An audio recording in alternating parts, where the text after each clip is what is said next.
Pada suatu hari menjelang waktu sembayang, yaitu pukul 3 petang, naiklah Petrus dan Yohanes ke bait Allah.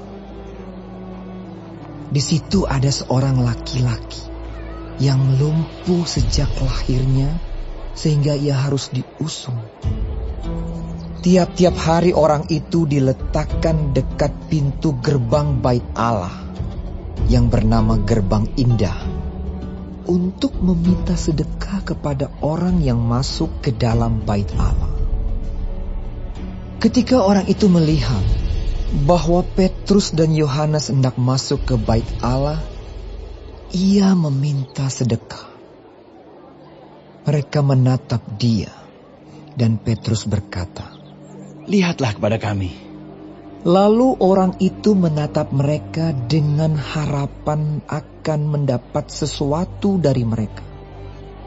Tetapi Petrus berkata, "Emas dan perak tidak ada padaku. Tetapi apa yang kupunyai, kuberikan kepadamu. Demi nama Yesus Kristus, orang Nazaret itu, berjalanlah." Lalu ia memegang tangan kanan orang itu dan membantu dia berdiri.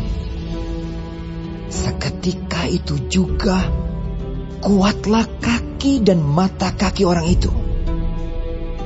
Ia melonjak berdiri lalu berjalan kian kemari dan mengikuti mereka ke dalam bait Allah. Berjalan dan melompat-lompat serta memuji Allah.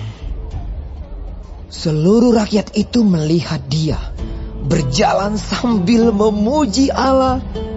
Lalu mereka mengenal dia sebagai orang yang biasanya duduk meminta sedekah di gerbang indah bait Allah. Sehingga mereka takjub dan tercengang tentang apa yang telah terjadi padanya. Karena orang itu tetap mengikuti Petrus dan Yohanes, maka seluruh orang banyak yang sangat keheranan itu datang mengerumuni mereka di serambi yang disebut Serambi Salomo. Petrus melihat orang banyak itu lalu berkata, "Hai orang Israel, mengapa kamu heran tentang kejadian itu? Dan mengapa kamu menatap kami, seolah-olah kami membuat orang ini berjalan karena kuasa atau kesalehan kami sendiri? Allah Abraham, Ishak dan Yakub, Allah nenek moyang kita telah memuliakan hambanya, yaitu Yesus yang kamu serahkan dan tolak di depan Pilatus. Walaupun Pilatus berpendapat bahwa ia harus dilepaskan, tetapi kamu telah menolak yang kudus dan benar, serta menghendaki seorang pembunuh sebagai hadiahmu. Demikianlah ia, pemimpin kepada hidup, telah kamu bunuh. Tetapi Allah telah membangkitkan dia dari antara orang mati. Dan tentang hal itu, kami adalah saksi. Dan karena kepercayaan dalam nama Yesus, maka nama itu telah menguatkan orang yang kamu lihat dan kamu kenal ini. Dan kepercayaan itu telah memberi kesembuhan kepada orang ini di depan kamu semua. Hai saudara-saudara, aku tahu bahwa kamu telah berbuat demikian karena ketidaktahuan, sama seperti semua pemimpin kamu. Tetapi dengan jalan demikian, Allah telah menggenapi apa yang telah difirmankannya dahulu dengan perantaraan nabi-nabinya, yaitu bahwa Mesias yang diutusnya harus menderita.